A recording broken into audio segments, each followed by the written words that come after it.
want to say congratulations on, okay, first, I was nominated for the Best Performance from the Black and Latino Filmmakers Coalition for my performance in a new series that I'm in called Blue Flame.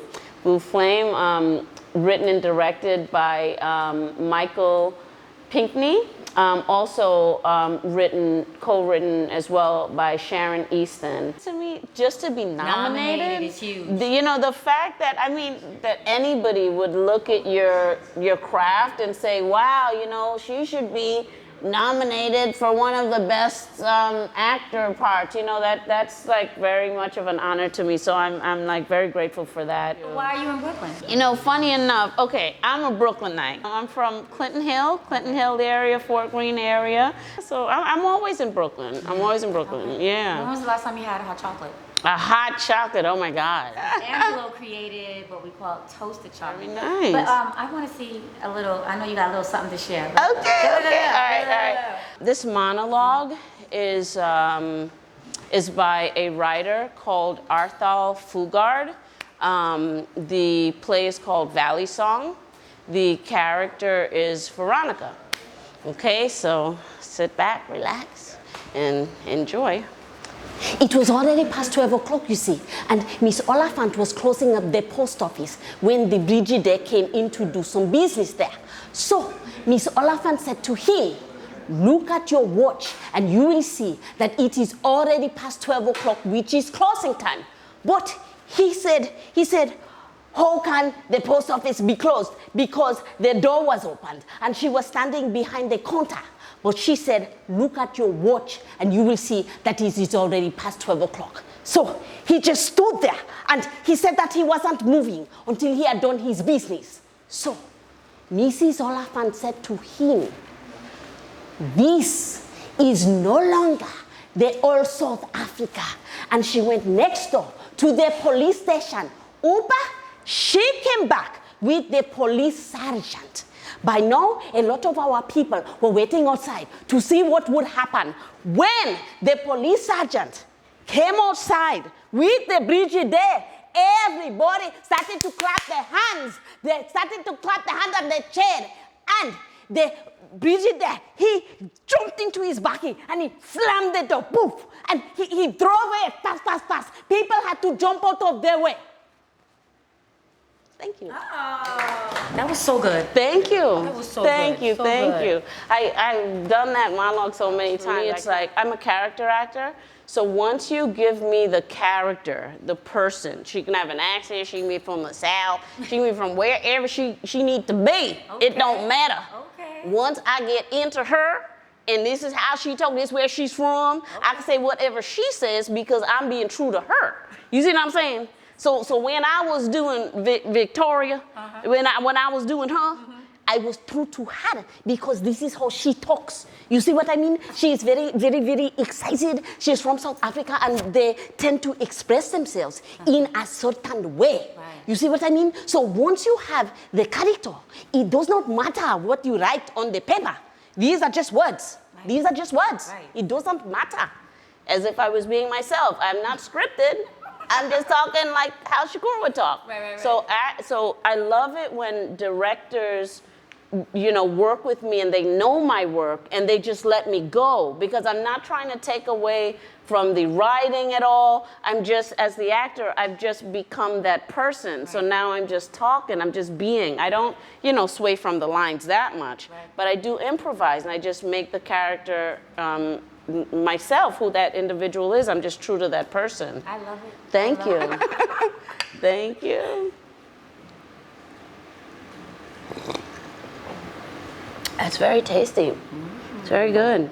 Going back to, when did you know you wanted to be an actor?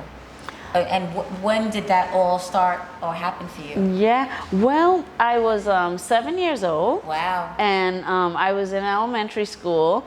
And I can't say I wanted to be an actor then because I didn't even know what it was. It's so weird. I know prior to that, like for example, there used to be TV guides, like printed TV guides, opposed to, you know, looking at the guide on the TV, right? So I would just like collect TV guides for some reason. Like these were all like hints to it. Or like whenever I looked at a show as a kid, it would also say directed by such and such. And I was like, who's the director? I don't know why. I don't know why. And then, so at 7 years old in my elementary school, there was this thing called, a competition called the storytelling contest.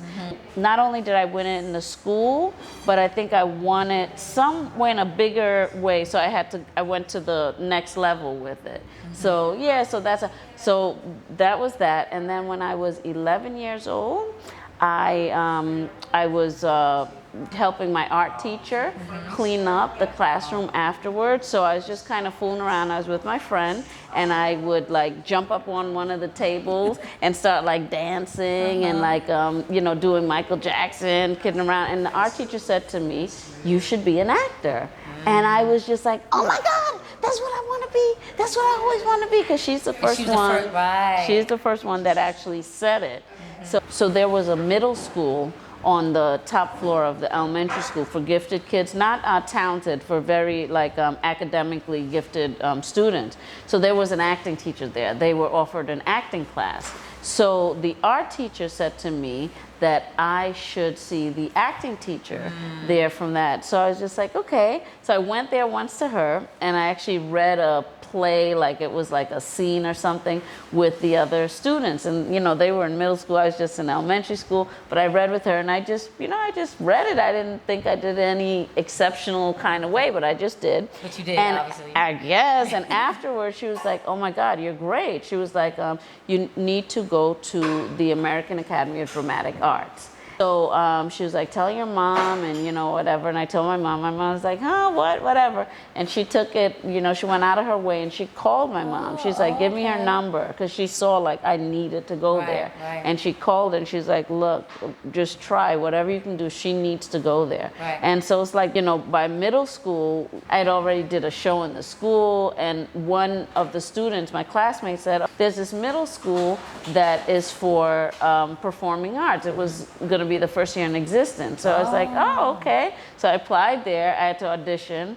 I auditioned there, got into that school, and I was studying. I had an acting teacher. First year was horrible. So went to 8th grade acting class, and who was the new teacher? But Miss Nurak, the same teacher who discovered me. So then the whole school, we had to audition for the high school performing arts. The school, it was a movie Fame that was made on the school. Now it's called LaGuardia. And the whole school had to audition, and out of the whole school, only 2 people from the acting department made it, and it was me. I made it one there, and I was just studying ever since and doing it professionally now for 27 years. There's been nothing else that I've loved with a passion and I've wanted to do in my entire life other than acting. So I have no choice but to pursue it because it's the only thing that I want to do. How were you making ends meet? Like, what kind of job were you doing besides this? Yeah. Well, I'm still, you know, doing odd jobs. I've never had a 9-to-5, like a steady job. It doesn't suit my personality. I don't like going to the same place and every day seeing the same people, doing the same thing, especially if it's not what I love. It would be different if it was like a series that I was on. Well, yeah. So I never had a regular job. I always just hustled jobs. So I'm self-employed. I'm my own boss. They're flying me out to Atlanta. A wonderful film called Silent Cries by a director, wonderful writer-director named Keisha Naida. I believe her production company is Breaking Bones. I'm looking forward to the day that I can just focus on my career. I know that's right. Because it's like, it's just a lot. You know, I have an audition, but I got to work also. So I'm trying to study at my gig, and you know, I'm like using people. "Excuse me, can you just read this character with me?" And so it's a lot. So I'm just looking forward to just doing the one thing, and you know, God willing, that time, you know, I really feel like it's coming very, very soon. I feel so. Yeah, I had booked a part on New Amsterdam, NBC show New Amsterdam. And once we got onto the set, the line was cut down to one word. And you know, I was so excited because it was my first, like, you know, national, like big TV, NBC thing. So I'm like, look, I'm gonna say that word like it is nobody's business. Are you kidding me? The director, she's like, oh, I'm so sorry, I'm so sorry. I'm like thinking in my head, sorry. I'm like, lady, this is the biggest break I got. Do you know how I'm gonna do this line? I'm gonna do this line like it's like Shakespeare. You know, the line was gate. You know, I would say, gay. You know, saying one word. After, at that point, I think 26 years of knocking on the TV door. I mean, as an actor, that, you know, I've studied, I've trained. I want to act like I want to do a show. And plus, it was a pilot at the time, so you don't know if the pilot is going to get picked up. It got picked up. You know, one word, hello, in a pilot that got picked up, I'm good. Well, lo and behold, they did call me back. For the pilot, I was a guard. And for episode 3, there was another different guard. But the director liked me as the guard, so they said, why don't we just make it her? She's the guard. So they hired me for episode 3 and episode 6. And they hadn't ever gone back to that prison part of the hospital after me. So that's a good sign. Because that means that when they go to that prison part, God willing, hello. So, you know, season 1, we did season 1. I became recurring. I had a name. The name of the character is Raina. And yeah, hopefully for season 2, which they've picked New Amsterdam up, they'll call me again. That's like a lot of doors are starting to open because after, again, 26 years at the time, and I've never done TV. And the reason why I've never done TV is because opportunity. I hadn't had management, agents. Like in my career, I haven't had a lot of opportunity to be sent out for the big dog things. And then after that, Orange is the New Black, the door opened up. So that was the second now, door opened up, co-starred. What are you passionate about? Like social justice, like I'm very passionate about, you know, being a so-called black person in America. I say so-called because it's like, it's all political. I'm very passionate about being a gay woman, you know, in this world. You know, the LGBTQI, that culture is growing and learning and evolving itself. So I'm very, very passionate, very, very passionate about that because I had, you know, lifelong like struggles pretty much with my sexuality and coming to terms with embracing and, you know, being okay with, you know, who I am in terms of my sexuality. So that I'm very, very passionate about, and I'm so willing to help any young person, you know, coming up that may be going through any sort of struggles and just educating the society about it because, you know, I mean, LGBTQI rights, they're just starting, you know, on the uprise. The culture, the society is very, very ignorant. When I started in the business, you couldn't be out. If you went to an event, you know, and you were, say, a famous person, you had to like have a fake date and pretend that you guys were both straight. Ellen kicked that door open. She put her career on the line. She lost her show, a big hit show like she had, the Ellen show.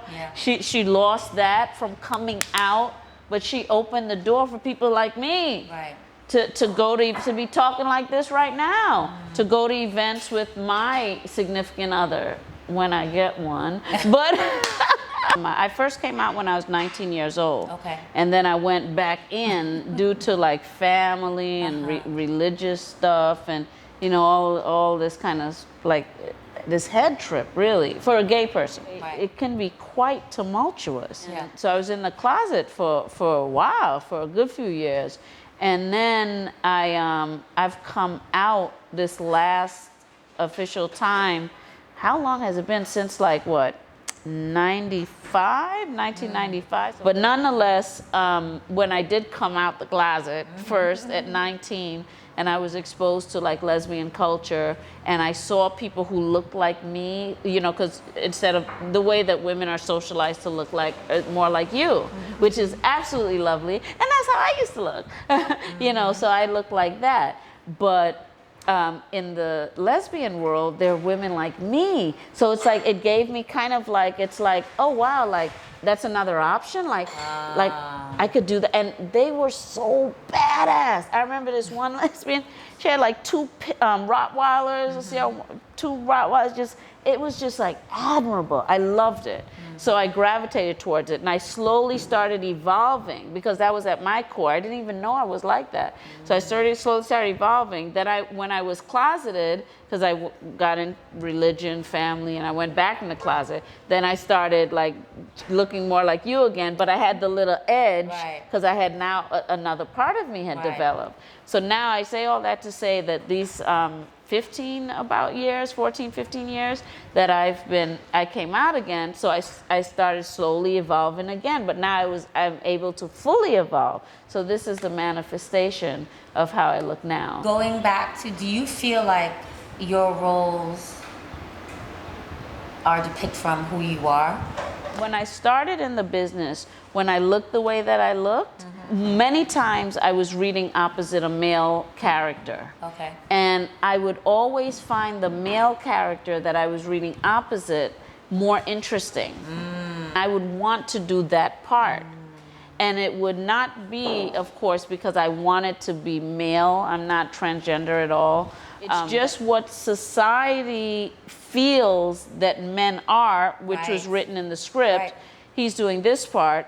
I had more of a connection to that. And the part that was allowed for women, that part, I had less of a connection to. As an actor, I can do, you know, both roles, of course, but I felt innately like I felt more the male part because of the way I looked, because of the way where society was at. I couldn't audition for the other part, of course, but now LGBT rights have come up and things have changed. It's opened the mind of society. And in the acting business now, things are changing. Whereas now it's like a lot of roles that were before just meant for men, they say, oh yeah, okay, it could be a woman actor too. So my success has come from those roles. Like New Amsterdam, The Guard, that would have originally been for a male. And I went on the audition, I was the only woman there. And I went against men, big 6-foot-something men. So New Amsterdam, here all the dudes coming in, but I brought it. And I got the part. Same thing for Orange is the New Black. It was either, it could have been male or female. I got the part. Obviously, before they see your race, and your gender, what did you have to bring? You know what I'm saying? Back in the day when I did look more what society considers feminine, I did a reading. And in the reading, they needed character. She was also going to read the white stepmother's character. And I did that. And it's like, you know, the white people at the in the audience stuff, we had the after party, and they were like, you were surprisingly great at that, because they're surprised that, you know, I can be, you know, very distinguished, and we, you know, we had a conference, and yes, you know, and we flew in and everything was fine. But yeah, so I'm a character actor, so. Obviously believable. You need to know what it is you are. I'm a character actor. And then that's how you move. You know? Cool. I'm waiting to see you in a dress. Yeah. People tend to feel like women who look like me are masculine. I personally don't consider myself masculine at all. Some women who look like me, some lesbian women, are actually masculine. They embrace masculine. There's a term, masculine of centered. A lot of women like that. I never embrace that term because I am not masculine of centered. I'm feminine of centered. And femininity is, there's a variety when it comes to femininity. It's not only, there's very feminine, very like the heels and they're very, you know, whatever, and they do that thing. And then there's other kind of feminines. You know, I'm in that feminine range. I'm just not the, you know, high. You don't have to be, but I'm definitely a feminine woman, and I'm also a sensual woman. And I would love to do a role where they see my femininity and my sensuality, because that's a part of me. You need to write something. Maybe. Write Your Own, because I remember when Viola Davis was doing How to Get Away with Murder. And I remember her saying that she was so happy for this role because all the other roles were so like dramatic, but not as a, not sex symbol, but a love interest. So when she got this time to be a love interest and to a white man, you know what I'm saying? She did. I didn't know that. Yes, it's How to Get Away with Murder. I saw her with a black man love scene. You see her with a black man love scene too, but her husband was white. And on I the didn't show. know. I Yes, didn't her know that. husband was white. Oh, good for and her. she wore a wig, and she took off the wig in one of the scenes, and then you saw her natural hair, and she just took off. And that episode was everything to me. Wow. It was everything. And when she was talking about, you know, because of her skin complexion and how they never, you know, they never sought to see her as a love interest. You know, and so she was so feminine and sexy in this, and I was like, that was it. Good for her. And that's why I said, write your own. You're a character actor, write your characters, and then let us, it's almost like peeling layers. You know what I'm saying? Yeah. So if you're peeling layers, we're seeing this one, that one, that one. Get names. Yeah. Get wigs, no wigs, you know what I'm saying? Yeah. Show you have a body, show your body, you know? Right. And that way we see that, again, like I told you, Lisa French, shout out. She said, just shoot something so we could see. So why not? Right. Why not do it? Yeah. I'm waiting. Okay. All right. waiting. Okay. So we have, you know, my 5 things that I want from actors, because I know that inspiration comes in different forms. I want you to share what your 5 things are. Okay, cool. So the first thing I wrote down there is to be true to yourself always. And, you know, beyond even just acting, just always, you know, because there's only like one of you. There's only one of me, there's only one of us. So it's like, just be true to it. Be true to it, you know, as much as you can. I think that is going to guide you in your life to where you need to be, because everybody has their own road. These days they're saying stay in your lane. So everybody has their own lane. So it's like, if you just go with your calling, who you are, be true to everything, just true to everything about who you are, then you're going to be guided right to where you need to be. And the second thing is, I said to stick with whatever you want. So as an actor, like, you know, that's it. That's what I love. That's, you know, that's it. So, you know, there's a lot of, you know, ups and downs, a lot of trials and tribulations, but just stick to it if you love it. Like, just don't stop doing it. And, you know, for some people, it might lead them to another path. You know, they might be doing the acting and it might open a door to something else. So, you know, just stay on it. And if it's meant to be that you're led to another place, then so be it. But just stick to what you want. And number 3 is, when you're doing an acting role, do it from your heart of hearts. Do it from the inside. Training is wonderful. Training is like the tools. You know, it's like, oh, I need a wrench. Okay, good. I could use this to tighten this up. Screwdriver. The tool is great. Great. Teach you the structure, character analysis. Wonderful, wonderful thing. But when it comes down to it, after all that is said and done, just be like, now it's just your turn. Now it's your turn to shine. Just put your everything into it and just do it your way. Everybody has a unique way of doing things. Just do it your way, from your heart. Forget about what the director, writer, everybody said. Al Pacino, one of my favorite performances of his, he's such a Dog Day Afternoon, and he's extremely free. And in order to get your own thing going, like doing the role in your own personal way, you have to be free enough and fearless enough to just let it flow. And in Dog Day Afternoon, he improvises the scene where he starts saying, Attica, Attica. And that's one of the best parts of the film. And because he was just going with it. So like, whatever, when you do the role, just do it from your heart. Go all the way and just do it. So that's the third thing. I like that. And the fourth thing, of course, is to believe in yourself. You must, because you're going to have a lot of naysayers. You know, you're going to have a lot of rejection. The majority of the time, you're rejected as an actor. You're rejected. So you must believe in yourself, Right. you know, and then, you know, and it's okay. You doubt yourself sometimes because you're constantly hearing no, no, no, Right. no, no. Right. But you just got to remember why you're doing it. And if you're doing it for the passion and for the love of it, then that's it. Right. Then you just got to do what you got to do.